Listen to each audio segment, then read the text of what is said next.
नमस्कार, आपका राज्य आपकी खबर में आप सभी का बेहद स्वागत। मैं हूं आपके साथ सुचित्रा गुप्ता। पहली खबर कानपुर से है। कानपुर में पहचान छुपाकर खुद को हिंदू बताने और 2 महिलाओं से शादी करने का मामला सामने आया है। शिकायत के अनुसार आरोपी ने सालों पहले नाम बदलकर पहली महिला से विवाह किया और उसके बाद दूसरी महिला से भी पहचान छिपाकर शादी की।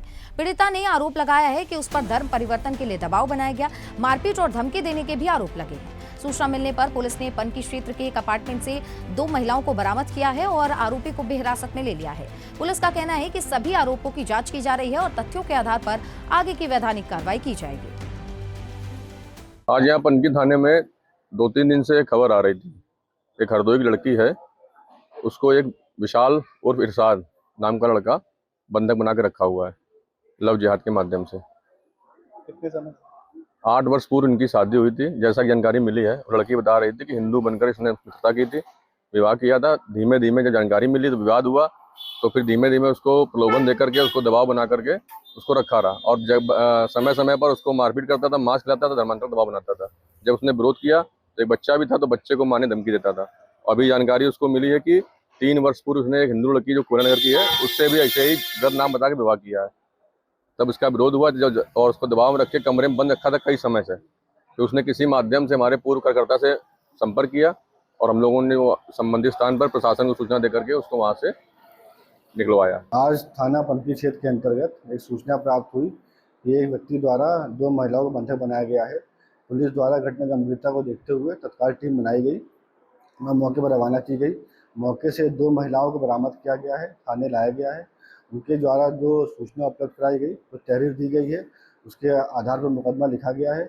इसमें जो नामित अभियुक्त है वो उसे पकड़ लिया गया, पुलिस हिरासत में है और मुकदमा लिख के अग्रिम विधिक कार्रवाई की जा रही है। संभल के बहजोई स्थित एक निजी अस्पताल में पित्त की पथरी के ऑपरेशन के बाद 35 वर्षीय युवक की मौत से हड़कंप मच गया। परिजनों ने डॉक्टर और अस्पताल प्रबंधन पर इलाज में गंभीर लापरवाही के आरोप लगाते हुए जमकर हंगामा किया है। सूचना पर पहुंची पुलिस ने स्थिति को संभालते हुए शव को पोस्टमार्टम के लिए भेज दिया है और जांच शुरू कर दी है। मृतक खुशी मोहम्मद 25 जून से अस्पताल में भर्ती थे। परिजनों का आरोप है कि सामान्य ऑपरेशन के बाद अचानक हालत बिगड़ी और समय रहते सही जानकारी अस्पताल प्रबंधन ने परिजनों को नहीं दी। पुलिस का कहना है कि पोस्टमार्टम की रिपोर्ट के बाद आगे की वैधानिक कार्रवाई की जाएगी।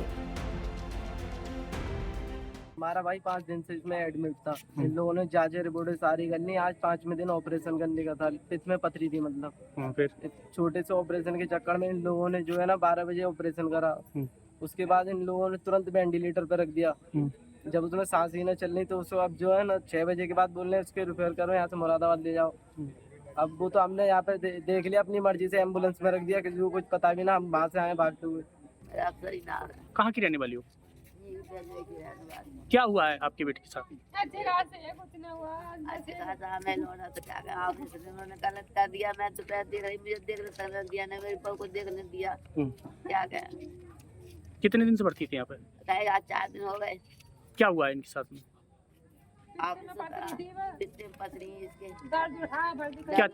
क्या चाहती हो आप? हमें इंसाफ चाहिए। अच्छे खास जगह ससुराल यहाँ पे कौन सी जगह पे खड़ी हो आप? अस्पताल। क्या हुआ है? तो मुझे नहीं पता। इनके पेट में दर्द उठा, पेट में पथरी। कौन है ये आप? मेरे शौहर हैं। अच्छा, तो क्या हुआ है इनके साथ में बताइए। मुझसे अच्छे खासे बदला अलग हुए गए, ऑपरेशन में अंदर को ले गए तो हाँ, फिर अब इन्होंने क्या पता क्या करा क्या ना करा। मेरे क्या चाहती हो? मुझे इंसाफ चाहिए। मेरी बच्ची है छोटी, 1 6 महीने की। कितने बच्चे हैं? 6 साल की है। कितने बच्चे हैं आपके?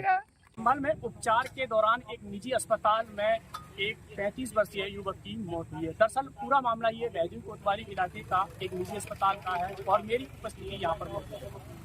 यहाँ पर पित्त की पथरी का जो है इलाज कराने आया था और वहीं आज यानी 4 दिन बाद यानी तो उपचार के दौरान यानी उसकी जो है मौत हुई है और परिजनों ने उसमें लापरवाही इलाज में जो है लापरवाही का आरोप लगाया है। वहीं परिजनों ने कुछ देर तक हंगामा करा लेकिन यहाँ पर जो स्त्री को काबू करने के लिए मौके पर पुलिस बल पहुंचा हुआ है। फिलहाल जो किस तरह की हालांकि इसमें जो आपको और बता दूं कि जो अस्पताल में जो है स्वास्थ्य विभाग का अभी तक कोई भी अधिकारी यहाँ पर नहीं पहुँचा है, लेकिन अब किस तरह की जो प्रशासन कार्रवाई करेगा वो आने वाला वक्त बताएगा। फिलहाल स्थिति नियंत्रण में है और जो है परिजन अस्पताल स्टाफ और अस्पताल संचालक पर कार्रवाई की मांग कर रहे हैं। रामपाल सिंह, सदस्य। कानपुर के किदवई नगर थाना क्षेत्र में एक होटल के बाहर अंडा करी को लेकर विवाद हिंसक झड़प में बदल गया। साकेत नगर स्थित एक रेस्टोरेंट के बाहर होटल स्टाफ और ग्राहकों के बीच जमकर मारपीट हुई। सूचना पर पहुंची पुलिस ने दोनों पक्षों को शांत करवाया, लेकिन घटना जो है वो काफी ज्यादा बढ़ गई थी। अब देखिए घटना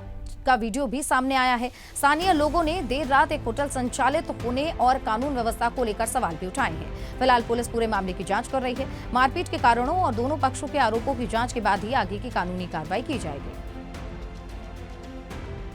अमेठी के कोतवाली क्षेत्र के रणवीर नगर मजरे जंगल रामनगर गांव में 19 वर्षीय युवती का शव खेत में मिलने से इलाके में सनसनी फैल गई। मृतका की पहचान काजल के रूप में हुई है। सूचना मिलते ही पुलिस मौके पर पहुंची और शव को कब्जे में लेकर पोस्टमार्टम के लिए भेज दिया है। घटना की गंभीरता को देखते हुए पुलिस अधीक्षक सरवण टी ने घटना का जाकर घटनास्थल का निरीक्षण किया है और फोरेंसिक टीम को साक्ष्य जुटाने के निर्देश दिए। पुलिस का कहना है कि पोस्टमार्टम रिपोर्ट और जांच के आधार पर आगे की वैधानिक कार्रवाई की जाएगी। फिलहाल सभी पहलुओं को ध्यान में रखते हुए जांच को आगे बढ़ाया जा रहा है। थाना क्षेत्र अमेठी के रणवीर नगर गांव के शीतला प्रसाद के खेत पे एक लड़की की डेड बॉडी संदिग्ध परिस्थितियों में मिली है। इस सूचना पर तत्काल थाना प्रभारी सभी उच्चाधिकारी मौके पर आए हैं। फील्ड यूनिट की टीम भी बुलाकर साक्ष्य संकलन की कार्रवाई कराई गई है। पंचायतनामा पोस्टमार्टम की कार्रवाई कराते हुए अग्रिम वैधानिक कार्रवाई की जा रही है। सर प्रथम दृष्टिया क्या कुछ अभी पोस्टमार्टम की रिपोर्ट के बाद ही क्लियर हो पाएगा कि मृत्यु का क्या कारण है। इसके बाद ही हम लोग किसी अंतिम निष्कर्ष पर पहुंच पाएंगे। थाना कोतवाली अमेठी को यह सूचना प्राप्त हुई कि रणवीर नगर जंगल रामनगर में एक युवती का शव पड़ा हुआ है। इस सूचना पर तत्काल अमेठी पुलिस मौके पर पहुंची तो ज्ञात हुआ कि शव उसी गांव की काजल उम्र करीब 19 वर्ष का है। इस संबंध में परिजन से तहरीर लेकर आवश्यक वैधानिक कार्रवाई की जा रही है। मौके पर शव का पंचायतनामा और पोस्टमार्टम की कार्रवाई की जा रही है। मध्य प्रदेश के सीधी जिले के कुसमी क्षेत्र से कथित अवैध रेत उत्खनन का मामला सामने आया है। ग्रामीणों का आरोप है कि गुंडू आधार में गोपट नदी से रात के अंधेरे में रेत निकालकर उसका भंडारण और परिवहन किया जा रहा है। आरोप है कि पुलिस और खनिज विभाग को जानकारी देने के बावजूद प्रभावी कार्रवाई नहीं हो रही है। ग्रामीणों का कहना है कि पुलिस वाहन मौके पर आता है, सायरन बजाकर वापस लौट जाता है। इन आरोपों की आधिकारिक पुष्टि अभी नहीं हुई है। अब सवाल ये उठ रहे हैं कि आखिर ये कथित अवैध कारोबार किसके संरक्षण में चल रहा है। फिलहाल प्रशासन और खनिज विभाग की कार्रवाई पर सभी की निगाहें टिकी हुई हैं। आनंद सिंह जी, ये कौन सा गांव है? ये ग्राम गुड़ुआधार में है। गुड़ुआधार। ये बताइए कि यहाँ पे रेता का स्टॉक है, ये कहाँ से निकलता है? रेता गोपा से निकलता है। अच्छा, कौन निकालता है यहाँ? वो साहू लोग निकालते हैं वो, और ये गाड़ी उधर से आ रहे हैं, सब सीधी से आते हैं गाड़ी। अच्छा, रात में ही आती हैं गाड़ियाँ? सब रात में आती है। हाँ, तो नदी से कैसे निकालते हैं? लेबर से लोडिंग करवाते हैं, फिर यहाँ डंप करते हैं? डंप करते हैं। फिर कैसे यहाँ पे कैसे उठवाते हैं? यहाँ मशीन से लोडिंग होता है, जेसीबी लगा के लोडिंग करवाते हैं। हाँ जी। तो ये पूरी रात चलता है इस तरह रात से? चलता है। कोई प्रशासन वगैरह नहीं आता यहाँ? कोई नहीं आता है यहाँ। पुलिस वगैरह कुछ? पुलिस आएगा तो बस अपना फॉर्मेलिटी निभाएगा, मान लो बताए नसारा सब बजा देगा, वहीं रोड से पहले सब किनारे हो जाते हैं। अच्छा, आप लोग ग्रामवासी हैं, कभी आप लोग ने ऑब्जेक्शन नहीं किया कि भाई नदिया से आप क्यों निकाल रहे हैं? निकाल रहे हैं तो कहते हैं आपको क्या लेना देना है इससे, तो शासन का चोरी कर रहे हैं सब। अच्छा, इस तरह बोलते हैं कि शासन का चोरी कर रहे हैं। राजस्थान के जालौर जिले से बड़ी खबर सामने आई। सियाणा क्षेत्र में भाजपा युवा मोर्चा के जिला प्रवक्ता नटवर सिंह राजपुरोहित पर बीच रास्ते कथित हमला किए जाने के बाद इलाके में तनाव का माहौल बन गया है। घटना से नाराज बड़ी संख्या में लोग सियाण पुलिस चौकी के बाहर धरने पर बैठ गए और आरोपियों की गिरफ्तारी की मांग करने लगे। सूचना पर पुलिस अधिकारी मौके पर पहुंचे और लोगों को शांत कराने की कोशिश की गई। पुलिस का कहना है कि मामले की जांच शुरू कर दी गई है और आरोपी की पहचान करके उनके खिलाफ नियमानुसार कार्रवाई की जाएगी। उत्तर प्रदेश के बहराइच जिले में नेपाल सीमा से सटे रुईपडीहा क्षेत्र में नारकोटिक्स विभाग और पुलिस ने संयुक्त कार्रवाई करते हुए प्रतिबंधित कोडेन युक्त सिरप और ट्रामाडोल कैप्सूल का बड़ा जखीरा बरामद किया। औषधि विभाग के अनुसार रुईपडीहा में अशरफा स्थित गोदाम में छापेमारी की गई। इसी दौरान हजारों शीशी एनक्रेक्स सिरप और बड़ी मात्रा में प्रतिबंधित कैप्सूल जब्त किए गए। कार्रवाई के बाद से दवा कारोबारी को हिरासत में लेकर पूछताछ की जा रही है। इसमें देखा जा रहा है कि जो आरोपी हैं उन्होंने किस प्रकार से इस पूरे मामले को जो है आगे बढ़ाया। अब देखिए, अधिकारी इस पूरे मामले को लेकर कह रहे हैं कि प्रतिबंधित दवाओं की सप्लाई चेन का पता लगाया जा रहा है और पूरे नेटवर्क पर सख्त कार्रवाई की जाएगी। उस पर जांच हो गई, एफआईआर दर्ज कराई। जी किस जगह पर ये छापेमारी की गई है और किस टीम द्वारा की गई है? दरगाह थाना क्षेत्र में। कितनी मात्रा में 8,000 क्या बरामद किया गया है? कोडिंग सीजर प्रतिबंधित नहीं है, लेकिन इसका यूज करना प्रतिबंधित है। फर्रुखाबाद में सर्वे शिक्षा अभियान को गति देने के लिए जिलाधिकारी डॉक्टर अंकुर लाठर ने अभिभावकों से सभी बच्चों का विद्यालयों में नामांकन सुनिश्चित करने की अपील की है। उन्होंने कहा है कि शिक्षा हर बच्चे का अधिकार है और कोई भी पात्र बच्चा स्कूल से वंचित नहीं रहना चाहिए।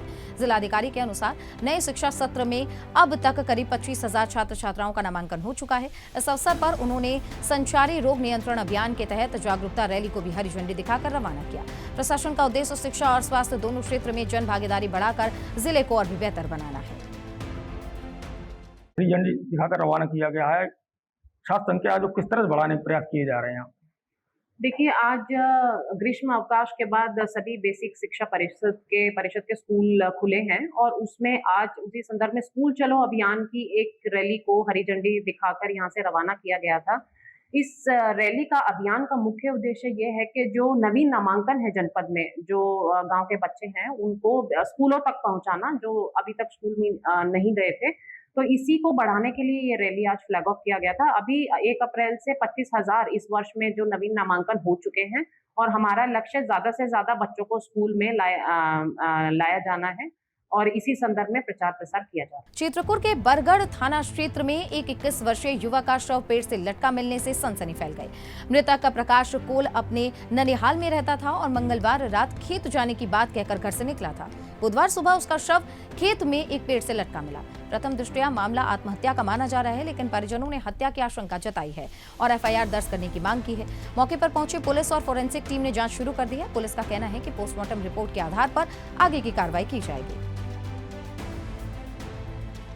इस समय हम चित्रकूट जनपद के बरगढ़ थाना क्षेत्र ग्राम पंचायत कोनिया जमीरा में है और आज कल यहाँ एक बड़ी घटना हुई है। एक बच्चे की लाश वो आम के पेड़ में टंगी हुई मिली थी और उनके परिजनों को जब जानकारी मिली तो वो घटनास्थल पर गए और घटनास्थल पर जो स्थिति इन्होंने देखा है उस स्थिति के बारे में जानकारी करेंगे कि आखिर ये घटना कैसे हुई। इसके बाद सूचना पुलिस को भी दी गई है। इसके बाद पुलिस की क्या प्रतिक्रिया रही है। इसके बाद पोस्टमार्टम हुआ। पोस्टमार्टम के बाद लाश घर पर एक बार पुनः फिर से आई है और इसके बाद अज्ञात में इन्होंने प्रार्थना पत्र दे करके शिकायत की है, लेकिन इस पर क्या कुछ पुलिस की प्रतिक्रिया है, इस पर भी हम पूरी जानकारी परिजनों से ही लेंगे। क्या नाम है आपका? दिनेश कुमार आदिवासी सर। क्या घटना हुई है? हम सोचते हैं सर कि मेरे लड़के के साथ हस्तक्षेप हुआ है, कोई न कोई मदद करके ही टांगा है। हम इस चीज़ का विश्वास है, मर्डर करके टांगा। जी जी। अच्छा, कुछ नशा वगैरह करता? नशा कुछ नहीं, उसके बाद कोई नशा नहीं, न बीड़ी न दारू, किसी से कोई मतलब नहीं। जितना आप बोलेंगे उतना ही बोलता। कोई दुश्मनी आपकी? कुछ नहीं सर, वो ननिहाल में रहता था, बचपन से इसकी पैदाइश यहाँ की है, ननिहाल में रहता था, किसी से कोई दुश्मनी नहीं थी जहाँ तक हमें जानकारी है। अच्छा, बरगढ़ पुलिस को सूचना आपने दिया, फिर आज फिर गए थे वहाँ? जी जी जी। क्या कह रही हैं मैडम?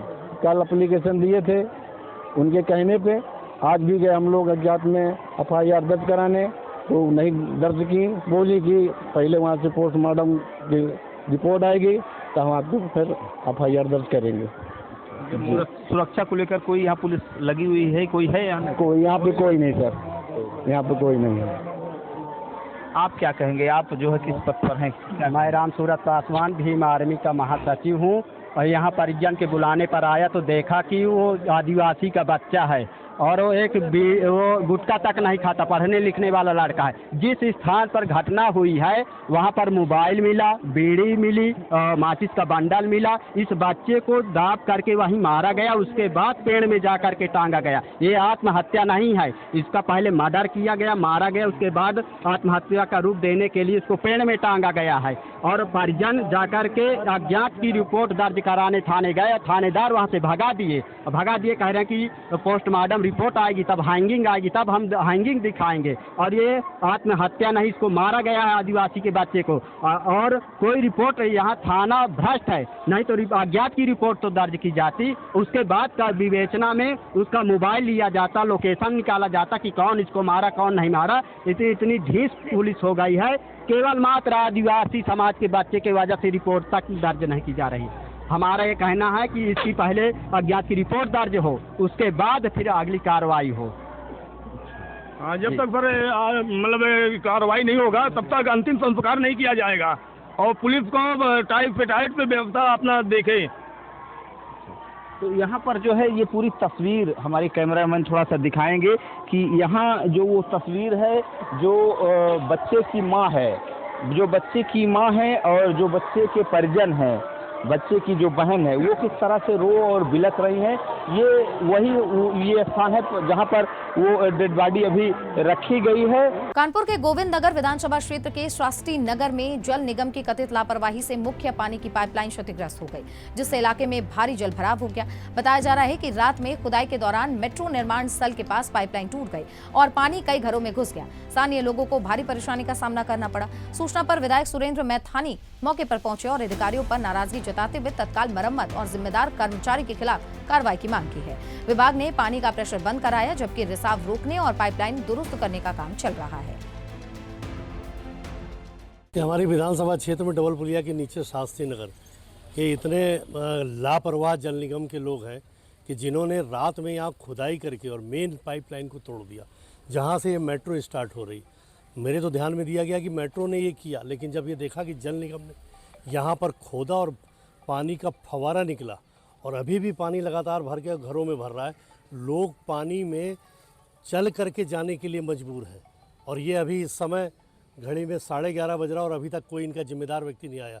अभी मैंने चीफ को बोला है कि इन पर FIR कराइए, वरना इनको उल्टा टांग दूंगा यहाँ पर विधानसभा के अंदर, दिमाग ठीक कर दूंगा। ये गोविंद नगर विधानसभा है और ये शास्त्री नगर जिस कॉलोनी का मैं रहने वाला हूँ, मैं जानता हूँ यहाँ की तकलीफ़ को, और ये पानी को तुरंत अविलंब ठीक कराएं। प्रेशर तो इसको बंद करवा दिया गया है, लेकिन फिर भी पानी का जो लीकेज है वो घरों में घुस रहा है। इसको रोकने के लिए चीफ ने कहा है मैं अर्जेंट इस पर अभी काम कर रहा हूँ, और अगर तुरंत इन्होंने अविलंब इस पर कार्रवाई नहीं करी तो मैं अभी इनके खिलाफ FIR भी दर्ज कराऊंगा। अमेठी के संग्रामपुर थाना क्षेत्र में रेलवे ट्रैक पार करते समय ट्रेन की चपेट में आने से 65 वर्षीय राम आश्रय जायसवाल की मौत हो गई है। ये वर्षों से साइकिल पर सामान बेचकर अपने परिवार का भरण पोषण कर रहे थे। सूचना पर पहुंची पुलिस ने शव को कब्जे में लेकर पोस्टमार्टम के लिए भेज दिया है। इस हादसे के बाद से पूरे गांव में शोक का माहौल है। ग्रामीणों का कहना है कि तारापुर ग्राम सभा के जरबंधन गाँव का पूर्वा के पास से लंबे समय से रेलवे अंडरपास की मांग की जा रही है, लेकिन अब तक निर्माण नहीं हो सका है और लगातार इसकी वजह से हादसों का खतरा बना हुआ है। अब लोगों ने फिर से अंडरपास बनाने की मांग उठाई है। बिजनौर में धान खरीद को लेकर कथित फर्जीवाड़े का मामला भी सामने आया। शिकायतकर्ताओं ने शेरकोट और धामपुर सहित कई धान क्रय केंद्रों पर अनियमितता के आरोप लगाते हुए जिलाधिकारी से जांच की मांग कर दी। आरोप है कि फर्जी किसानों का पंजीकरण करके उनके नाम पर धान खरीद दर्शाई गई है और सरकारी भुगतान भी कर दिया गया है, जबकि वास्तविक किसान उनकी उपज बेचने के लिए वंचित रहे हैं। शिकायतकर्ताओं ने पूरे मामले की निष्पक्ष जांच कर दोषी अधिकारियों पर और कर्मचारियों के खिलाफ कार्रवाई की मांग कर दी है। शिकायत की प्रतियां मुख्यमंत्री और खाद्य और रसद विभाग के वरिष्ठ अधिकारियों को भी भेज दी गई हैं। मैं अपना धान लेकर क्रय केंद्र पर गया, धामपुर, शेरकोट, हरेबली, सुहावाला और तुम्हारा ये पलतर शेरगढ़, अफजलगढ़, कादराबाद, इन्होंने मेरे धान लेने के लिए मना कर दी। वहाँ कुछ ऐसा हुआ कि वहाँ कुछ किसान बैठे हुए थे जिनका गुट्ठा लगा के ये फर्जीवाड़ा कर रहे थे। जब हमने इसकी जांच करी तो इसमें फर्जीवाड़ा निकला काफ़ी इसमें, तो हमने शिकायत करी इसकी 1 जून को। तो अब उसमें हमारी कोई शिकायत करने की बात आई नहीं। अच्छा, क्या फर्जीवाड़ा हुआ? फर्जी किसानों का वो लगा हुआ है इसमें, जो भूमिहीन है। हाँ, जो भूमिहीन है। अच्छा, उनका रजिस्ट्रेशन? हाँ, रजिस्ट्रेशन हुए। अच्छा। या उसकी जांच कर ली जाए, अगर नहीं है तो जांच करो उसकी। आपने शिकायत किससे की थी इसकी? DC से करी हमने, मुरादाबाद करी। अच्छा, क्या कुछ हुआ? कितने समय हो गया शिकायत करे हुए? 1 जून को करी हमने। 1 महीना हो गया? हाँ, 1 महीना तो हो ही गया, आज पहली तारीख है। तो बिजनौर में भी की थी आपने शिकायत? बिजनौर में हमने फ़ोन पे करी थी फिर शिकायत। मुख्यमंत्री पोर्टल? हाँ, मुख्यमंत्री पोर्टल पे भी की? हाँ। तो अभी तक कोई जवाब नहीं? अभी कोई जवाब नहीं मिला। आप क्या चाहते हैं? भाई इसका न्याय होना चाहिए। फर्जीवाड़ा सरकार को धब्बा लग रहा है, न्याय को उसको चल रही है सरकार ये। तो फिलहाल के लिए आपका राज्य आपकी खबर में बस इतना ही। आप बने रहिए सुदर्शन न्यूज के साथ। नमस्कार।